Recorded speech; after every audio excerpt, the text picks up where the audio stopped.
자, 이렇게 요즘 뭐 뉴스만 틀면 나오기도 하고 전 세계 시선이 향하는 곳이기도 합니다. 군부 쿠데타로 지금 유혈 사태가 벌어지고 있는 미얀마가 바로 그곳인데요. 이번 미얀마 사태를 보면서 그 민주화의 역사 또 의미를 새삼 돌아보는 의미로 한번 준비해 봤는데요. 자, 오늘 콘텐츠에 대해서 함께 이야기 나눌 세 분 먼저 인사드리겠습니다. 어서 오십시오. 네, 안녕하십니까. 감사합니다. 각자 소개 좀 해주시면 좋을 것 같아요. 우리 박사님부터. 예, 안녕하세요. 김중표입니다. 그 대대학교 탐나문화연구원 한국연구재단 인문사용소 지원 사업으로 진행되고 있는 쿰다로 푸는 제주섬의 역사와 난민이라는 연구 주제가 있습니다. 그 프로젝트를 맡아서 진행하고 있는 학술연구 교수입니다. 네, 안녕하십니까. 저는 제주특별자치도의회 부의장을 맡고 있는 정민구라고 합니다. 만나서 반갑습니다. 네, 고맙습니다. 예, 안녕하십니까. 시사 팟캐스트 고칼의 제주파 2021 그리고 부끄럽지만 고전합니다. 이렇게 두 개 운영하고 있는 고칼 고재일입니다. 네, 미얀마라는 곳이 아주 우리와 가깝게 살고 있는 아시아 국가인데 이런 나라에서 지금 하루가 멀다 하고 사상자들을 쏟아내고 있죠. 예, 그렇습니다. 이게 일단은 잠깐 개략적으로 좀 설명을 좀 해드려야 될 것 같은데요.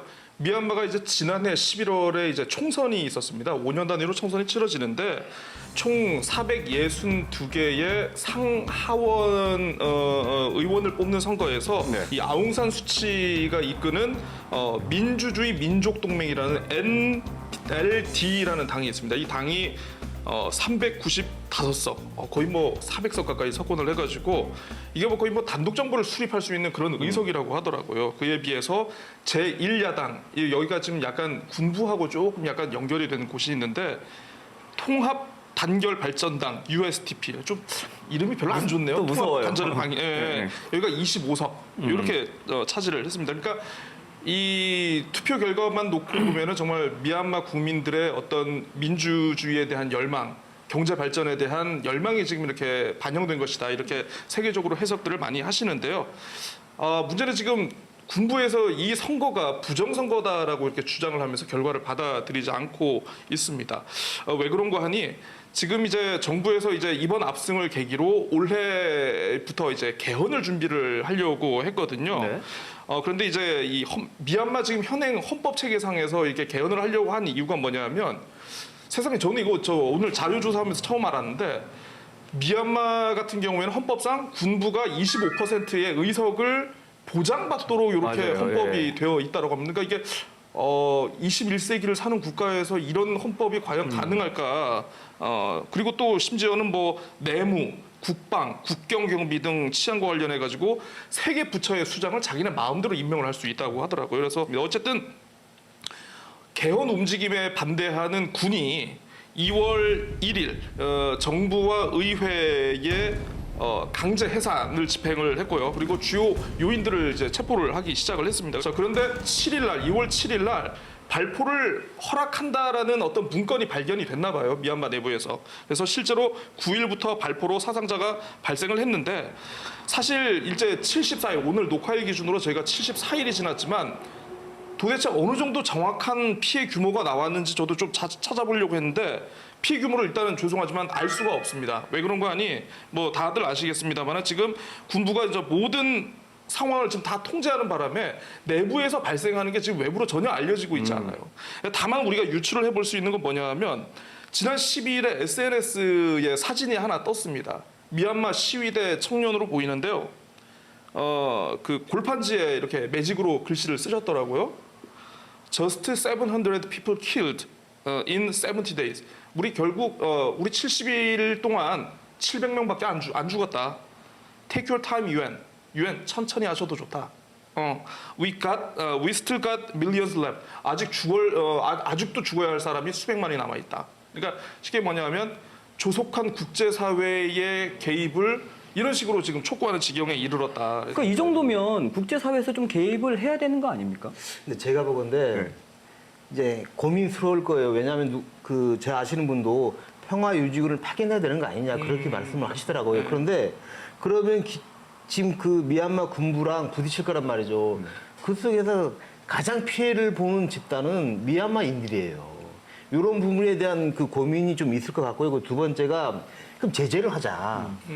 경제 제재를 하자라는 이야기들이 있어요. 그런데 이 경제 제재에서 이 미얀마가 좀 특이한 나라더라고요. 보니까 모든 기업이나 산업을 군부가 장악을 하고 있어요. 맞습니다. 그래서 제재를 하는 순간 또 피해는 미얀마인들이에요. 이런 부분 때문에 아마 국제사회가 가장 많은 고민을 하고 있는 것 같고요. 저희 제주도 의회도 그 결의안을 내면서 이런 부분이 고민이었어요. 그래서 제가 요거는 좀 보고 말씀드리겠습니다. 우리 결의안 내용을 보면요. 세 가지인데 국민의 생명과 안전을 보호하도록 유혈 사태 행위를 중단하고 구금된 정치인을 조속히 석방할 것. 두 번째, 세계 평화 인권위 섬을 지정하는 제주는 쿠데타의 부당성을 알리는 쿠데타 중단을 위한 조치를 취할 것. 그리고 마지막으로 유엔 국제기구는 이번 사태에 적극 개입하여 미얀마의 평화 정착과 민주주의 회복을 위한 후속 조치를 마련할 것. 이 정도밖에 안 되는 말이에요. 우리가 가서 뭘 어떻게 하라고 할 수가 있는 부분은 아니에요. 그래서 한편으로는 답답하고 억울하고 그런 거죠. 그래서 이제 민주주의, 미얀마의 민주주의를 지지하고 연대한 움직임이 뭐 활발하게 지금 전 세계적으로 일고 있는데요. 뭐 제주에서 적극 동참하고 있다는 게 아까 우리 부장님께서도 그 제주도의회에서 규탄 결의문을 아까 또 발표해 주셨지만 예술 단체 또 시민사회 단체에서 지금 움직임이 일고 있지 않습니까? 제주에서도. 그러니까 3월 1일 날 그 미얀마에 대한 그 민주화 지지 제주예술인 공동 행동이 조직되었다고 하더라고요. 이제 월 1회 미얀마의 민주화를 지지합니다라고 하면서 공연을 계속하겠다고 지금 하고 있고요. 4월 2일에는 탐나미술인협회에서 그 사상미술제준비위원회와 함께 사상미술제를 준비하면서 미얀마 지금 상황에 대한 그 사진들과 작품들을 전시했고 그리고 민예총 주관으로 열렸던 그 73주년 4.3 희생자 추념 전야제 때 그때 이제 미얀마 출신의 완니화 씨가 무대에 올라서 우리 애기 동백꽃의 노래를 불렀다고 합니다. 그때 이제 그분이 하신 말씀이 현재 미얀마의 상황이 제주 4.3 상황하고 많이 비슷한 것 같다라고 이야기했는데 정말 많이 비슷한 것 같아요. 네, 미얀마 민주화 투쟁, 시간이 갈수록 폭력은 더 잔인해지고 희생은 커지는 상황입니다. 한사백이 아이까지 고무탄에 맞는 등 군부의 무력 행사가 시위 진압을 넘어 테러로 바뀌고 있습니다. 굉음과 함께 시위대가 달아납니다. 시위대를 보호하던 포대벽이 완전히 무너졌습니다. 미얀마군이 시민을 향해 로켓 추진 수류탄을 쏜 것으로 추정됩니다. 군경이 마치 사냥감을 쫓듯이 한 남성을 포위하고 마구 사격을 가합니다. 5살, 7살, 13살, 14살 등 최소 4명의 어린이가 군경이 쏜 총에 맞아 세상을 떠났습니다.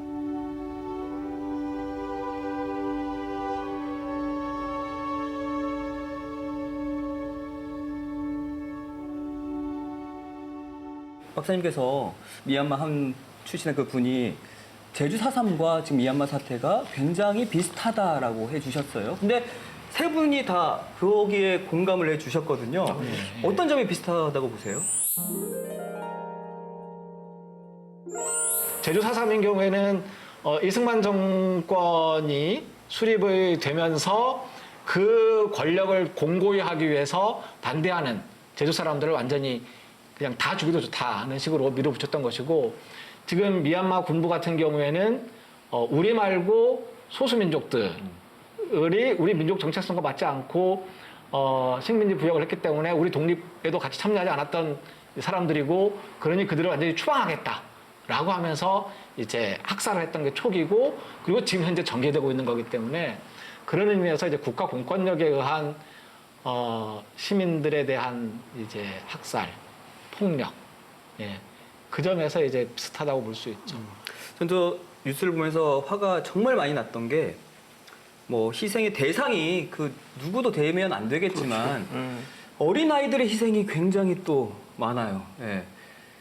아이들이 희생당하고 또 그 아이를 잃은 부모님이 오열하고 이런 것들이 또 저는 어떻게 보면 4.3과 비슷하다라는 생각이 들거든요. 예. 그 제가 4.3을 접하면서 가장 그 이야기를 들으면서 눈물을 흘렸던 말이 있습니다. 그러니까 그 서북청정단에서 이제 우리 지역 주민들을 그 학살을 하는데 2살 난 애를 이렇게 돌리면서 바위에 쳐요. 죽는 내기를 합니다. 이런 얘기가 들려요. 저는 미얀마 사태를 보면서 갑자기 군인이 차를 타고 가다가 정주준을 합니다. 오토바이 타고 가는 사람을. 아니 어떻게 그렇게 쏠 수가 있습니까? 이거는 뭐 인간으로서 할 수 없는 상황을 지금 만들어 나가는 과정이에요. 저는 그런 과정이 4.3과 너무나 닮아가고 있어요. 그러니까 우리나라 국민들을 죽이는 거예요. 미얀마도 딱 마찬가지예요. 국민이 국민을 죽이는 거예요. 그러니까 이런 부분에 있어서는 저는 우리가 할 수 있는 일, 어떤 건지 잘 모르겠습니다만 할 수 있는 일을 국가 차원에서도 할 수 있는 부분은 최대한 해야 된다고 저는 생각을 하고 있습니다. 보면 이제 4.3에도 우리가 저 초토화 작전이 있었고요. 이번에 이제 미얀마 사태도 지금 뭐 민주화 운동도 아까 이제 뉴스 VCR 보시면 알겠지만 정말 군인이 진행하는 사람 조준 사격을 하고 그리고 저 되게 저것까지 쓸 줄은 몰랐는데 뭐 박격포라든가 정말 진짜 공용화기를 쓰는 것 자체를 보면서 군부는 이 문제를 정말 어떤 해결을 하기 위해서 움직이는 것이 아니고 군부 자체의 어떤 이권과 군부 자체의 조직을 엄호하기 위해서 지금 정말 이거를 진압을 하고 있다라는 그런 생각밖에 들지 않더라고요. 그래서 그때 초토화 작전을 했던 우리의 군부 수뇌부와 뭐 정치 수뇌부와 지금 미얀마 민주화 시위를 지금 접하고 있는 미얀마의 군부의 생각이 크게 다르지는 않은 것 같다. 예, 이런 생각이 들더라고요. 예, 같은 거죠. 이승만 정권이 권력을 공고히 하기 위해서 서북 청년단을 이용해서 이제 제주 사람들을 학살했던 것이나 전두환 정권이 이제 권력을 공고히 하기 위해서 군인들을 동원해서 광주 사람들을 학살했던 것이나 미얀마에서도 마찬가지일 거예요. 거기도 지금 징병제거든요. 그러면은 징병제이기 때문에 모든 국민이 군인이 된 거란 말이에요. 네. 그러면 이 모든 국민들 중에서 이제 군인이 된 거니까 다 형제 자매들일 텐데, 근데 거기에 마찬가지로 우리 때처럼 서북 청년단을 이용해서 지역이 다른, 인종이 다른, 맞아요. 다른 출신 사람들을 이용하면서 이제 그걸 이제 조장해서 적개심을 그대로 투영할 수 있도록 조장하는 거니까 끔찍한 거죠. 근데 저는 4.3과 이 미얀마 사태를 보면서 4.3이 발발할 때는 미군정 시기지 않습니까? 그래서 지금 이제 4.3 특별법 개정이 된 이후에 많은 곳에서 이제 미군의 책임 문제를 거론하고 있습니다. 그래서 왜 4.3이 일어나야 되는지, 그리고 그때 당시에는 어쨌든 미군정 책임하에서 미군의 책임 무엇인가 라는 그 이야기를 많이 하는데, 그럼 미얀마는 과연 미얀마의 군부의 주도로 이렇게 하고 있는가, 아니면은 외부의 지원 세력이 없는가, 이 부분은 뭐 지금 당장은 알 수 없겠지만은 이후에 이런 부분도 분명하게 밝혀져야 된다고 저는 봐요. 왜 그러냐면은 제가 보건대 결코 미얀마 군부의 독자적으로 이러한 상황을 일으키지도 않았을 거라고 봐요. 국제사회가 이제 워낙 맞습니다. 예. 갖고 가지고 있기 때문에. 그래서 이런 부분도 보면서 이 상황을 주시해야 될 것 같습니다. 지금 이렇게 말씀해 주셨지만 원래 4.3이라는 게 오랜 세월 우리가 입 밖으로 꺼낼 수 없는 그런 역사 아니겠습니까? 그렇죠. 뭐 말만 꺼내면 빨갱이다 해서 잡아가고, 그러다가 뭐 말씀해 주신 대로 물꼬를 좀 트기 시작한 시점이 민주화운동이 한창이던 그런 때라고 들었어요.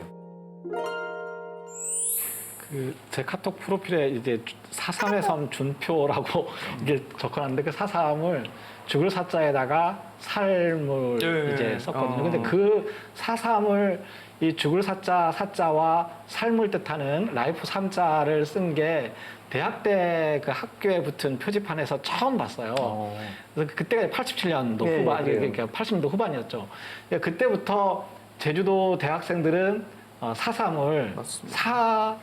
죽고 살아는 문제로 생각하고 이제 말을 시작했던 건데, 사실 그 민주화 운동의 측면이 있다고 말씀하시는 그 부분은 어떤 의미에서 더 이제 부각될 수 있냐면, 정치 권력이라는 게 민심, 인권, 그 인민 대중의 여론의 눈치를 보게 되고 거기에 이끌려가면 그게 민주화이거든요. 근데 이제 이 정치 권력이라는 게 일단 첫 번째 단계가 무력이고 군사력이잖아요. 우리 무신정부과 마찬가지고, 우리 군부가 지금 미얀마는 지금까지 무력 상태이고, 그 다음 세계적으로 보면 자본이라는 재력인데, 그 다음 단계가 이제 인권 이야기하면서 민주주의가 태동되는 거거든요. 근데 지금 미얀마는 군부가 군사력과 자본인 재력을 두 개 다 갖고 있어서 더 부수기가 힘든 거죠. 그렇죠. 예, 그런데 이 끊임없이 지속적으로 4.3에 대해서도 지속적으로 끊임없이 이야기를 했기 때문에 그리고 제가 이제 우리 바깥에서 이제 국제 연대가 직접적인 군을 파견하는 그 지원이 아니라 하더라도 계속 이야기하는 게 도움이 된다고 생각하는 이유가 4.3에 대해서 이제 우리가 인식하게 된 게 보통은 이제 수인삼촌 이야기를 하는데 저는 이제 수인삼촌보다 더 강하게 제 가슴을 아프고 뜨겁게 했던 거는 87년도에 출판됐던 이산하님의 한라산이라는 장편 서사시예요. 그 한라산을 읽으면서 저는 그 한라산을 87년도에 읽지 못하고 8, 9년도에 군대 갔을 때 그때 군에서 그 책을 읽기 시작했는데 부은 소리에서요? 예, 깜짝 놀랐네요. 깜짝 놀랐습니다. 그 제 여동생이 국어학번인데 열심히 데모하던 친구였거든요. 근데 이제 그 한라산을 읽으면서 그때 뜨고 오셨어요. 근데 그 한라산을 쓴 이산하님은 제주 사람 아니거든요. 아니에요. 네. 그리고 지금 제가 이번 4월에 읽고 있는 소설이 하나 있는데 그 박산이라는 작가님께서 쓰신 역사 소설이에요. 폭랑의 기억. 이분도 제주 사람이 아닙니다.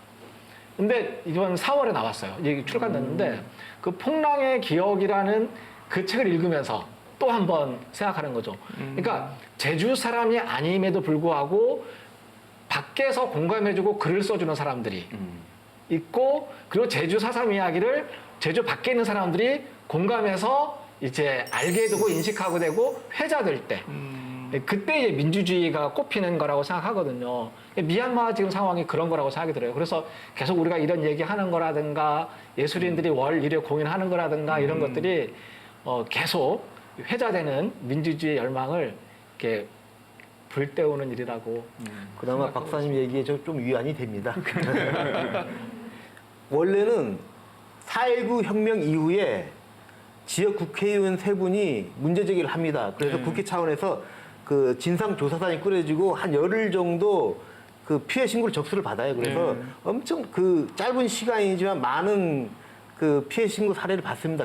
그 와중에 5.16 쿠데타가 일어난 거죠. 그래서 완전히 묻혀버리게 됩니다. 근데 80년대 이후에 학생들 중심으로 그 4.3에 대한 이야기가 이어져 나오고 있는 거죠. 그래서 맨 처음에는 제가 86학번인데 86년 4월 3일 날 우리 박희수 총학생회장님이 있을 때 학생회관 1층에 분향소를 차립니다. 그런데 많은 회의와 협박에 의해서 그게 다시 또 사무실로 이전이 돼요. 87년 4월 3일 날 우리가 그 대자보 사건을 일으킵니다. 그러니까 4.3에 관련해 대자보를 붙입니다. 제주도 학교 학내에. 그때 미군의 책임을 물어요. 처음으로. 그래서 그때 총여학생회장하고 사회과학자 기획부장이 연행이 됩니다. 자, 그 이후에 비상학생총회를 열어서 시험 거부를 해요. 그리고 그다음에 6월 항쟁이 오고 그때는 단순해요. 호언철폐, 독재타도예요. 딱 네 글자, 두 개 다 단합니다. 그것만 외우고 있으면요. 그것만 외치면 전 국민들이 달려들단 말이죠. 전국이 같은 목소리를 내기 때문에 물론 어렵지만은 그래도 우리가 대통령 직선제를 통해서 이 정도까지 민주화가 진행되지 않았나 이렇게 생각을 하고 있습니다. 아니 고재일 기자도 이 부분에 있어서 많이 공부를 하셨을 거 아니에요? 그러니까 저는 아까 제가 준비한 부분을 정 의원님 다 얘기를 하셔가지고 저는 사실 그 당시 이제 투쟁 당시에 그러니까 정말 우리 6월 항쟁 당시에 저는 국민학생이어가지고 저는 이제 담임 선생님이 항상 이제 저 대학생들 오늘 저 그쪽에서 데모한다고 하니까 저 집에 갈 때 그쪽으로 가지 말고 저 삥 돌아서 가라고 그래서 삥 돌아서 갔는데 혹시 그때 거기 계셨던 분이죠? 네네.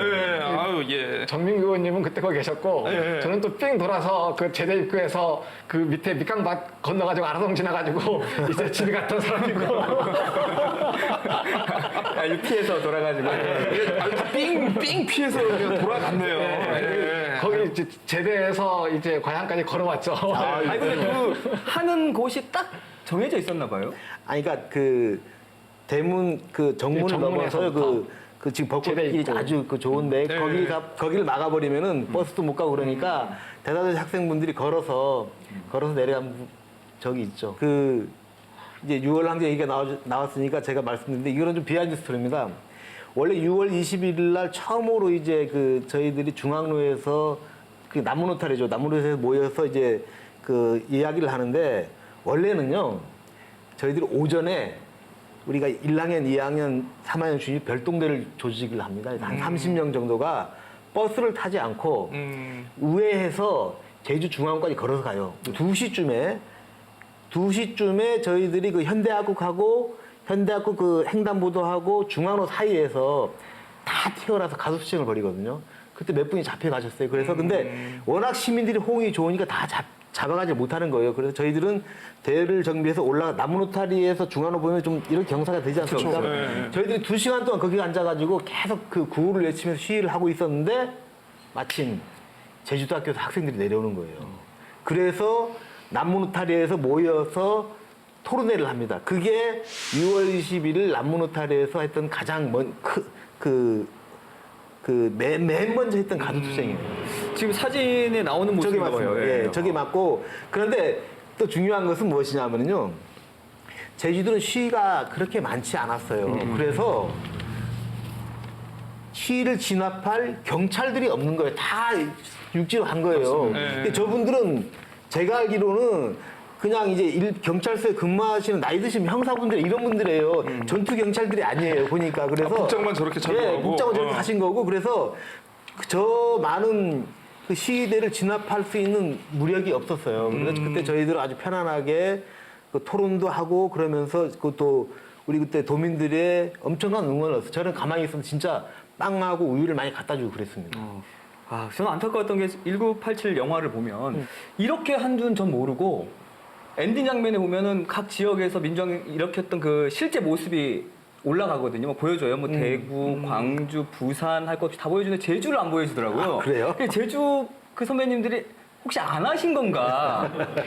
그 아까 고재 기자님께서 말씀해 주셨던 그 미얀마 청년의 그 피켓 그 얘기가 인상적인데 우리가 지금 고작 700명 죽었고 앞으로 죽을 사람 수백만 명이 남아있다고 그렇죠. 얘기를 했는데 현기로 의원이 그 당시 이제 잡혀가고 총학생회장 당선되고 그리고 나서 총학생회 그 출범식을 못하니까 총학생회장을 새로 뽑고 근데 이제 또다시 이제 연행해 가겠다고 경찰들이 올라오고 할 때 그때 이제 비상총회가 열렸었죠. 총학생회장이 연행되지 못하도록 우리가 막아야 된다.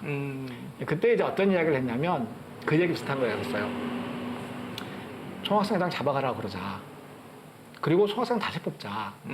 우리 제주대 학생이 지금 몇 명이냐.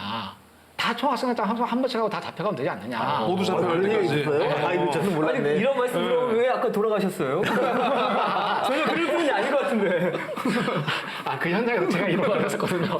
그 본관 앞에 모였을 때. 근데 이제 그런 이야기를 할 정도의 그 심정들이었었거든요. 그러니까 이런 정도의 열망. 그러니까 이게 이제 시민들이 한 사람 한 사람이 지도부뿐만이 아니고 한 사람 한 사람의 마음으로 이어지는 거죠. 예. 언제나 시작은 눈물로 누구나 태어날 때부터 울듯이 앞을 보라 당당히 가자 진실은 눈물로 피는 꽃이니 자유는 그 꽃을 향한 미소 가자 승리 위해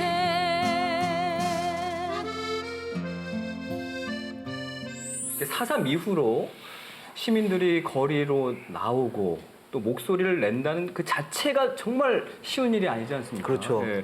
그럼 어떻습니까? 그 이후에 4.3에는 좀 변화가 있었나요? 자, 이제 본격적으로 4.3에 대한 이야기를 하게 됩니다.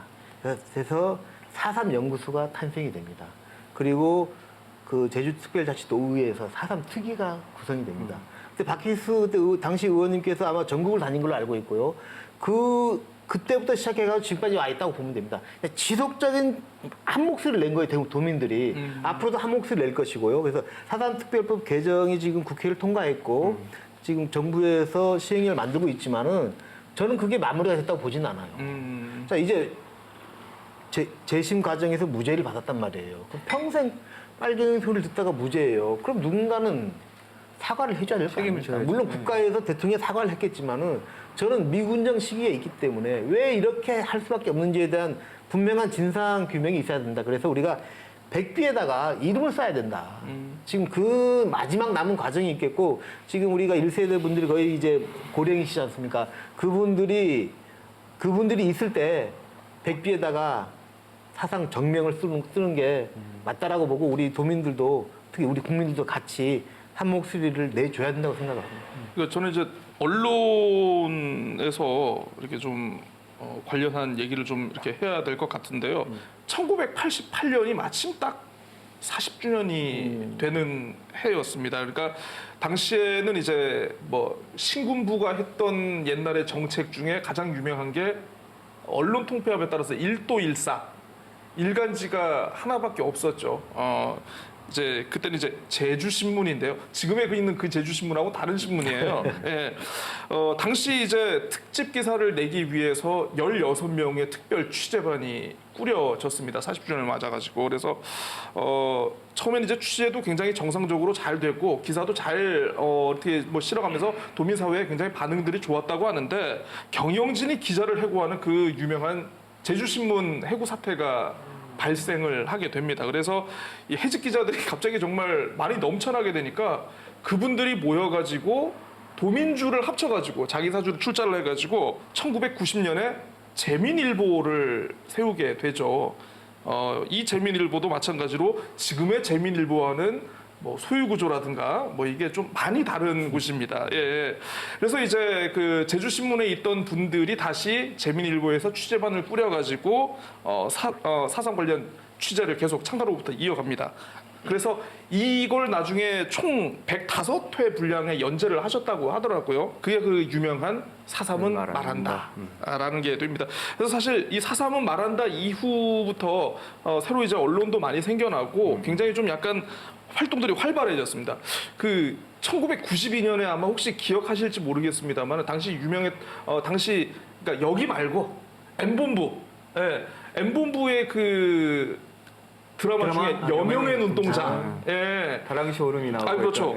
여명의 눈동자에서 사삼이 정말 문화 콘텐츠의 소재로는 처음으로 다뤄지면서 굉장히 어떻게 보면 전 국민들한테 해방 공간에서 해방 공간의 혼란 속에서 저런 일이 있었는가.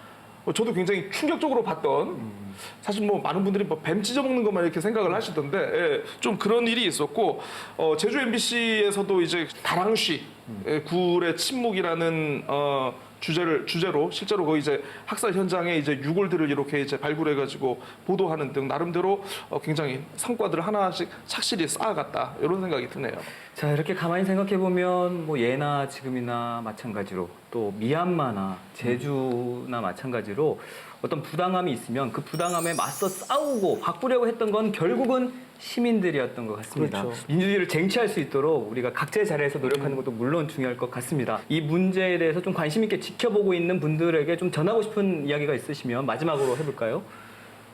4.3 때 일본으로 넘어갔던 김시종 선생님이 일본에서 계속 4.3에 대한 시를 쓰고 제주를 그리워했던 것처럼 제주 땅에서 미얀마에서 오신 분들이 미얀마의 상황에 대해서 염려하고 그리워하면서 글도 쓰고 노래도 부르고 하는 그 일들에 저희들이 함께 하겠습니다. 네.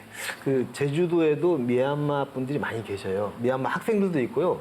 노동자들이 계셔요. 근데 이분들이 이제 미얀마 사태가 해결이 안 되면 돌아갈 수가 없잖아요. 그렇다면 제주도에 남아있을 거란 말이죠. 그러면은 우리 제주도민들은 지금 현재 제주도에 있는 분들만이라도 우리가 보호하고 케어해야 된다 이런 생각이 들고 현실적인 지원 방안도 같이 만들어서 이거를 뭐 우리 제주도 의회가 하는 게 아니고 제주도청이랑 얘기를 해서 보호하고 그리고 미얀마 상황이 진정될 때까지 우리 제주도가 보호하는 그런 정책을 한번 펼칠 수 있도록 하겠습니다. 네. 참 크네요. 두 분은 할 수 있는지. 예. Do you hear the people singing the songs of angry men? It is the music of the people who will not slaves again. 미얀마의 민주화를 지지하면서 자신들만의 자랑스러운 조국을 반드시 되찾기를 기원하겠습니다. 네. 멋있었습니다. 멋있습니다. 이렇게 노래까지 준비해 주실 줄이야. 이거 하나를 준비했어요. 자, 하루빨리 미얀마가 이 고통의 시간을 딛고 일어설 수 있길, 정말 미얀마에도 진정한 따뜻한 봄이 찾아오길 바라면서 오늘 이 시간 마칠까 합니다. 함께 이야기 나눠주신 세 분 진심으로 감사드리고요. 또 저희는 다음 주에 더 유익한 콘텐츠로 찾아뵙겠습니다. 세 분 고맙습니다. 네, 감사합니다.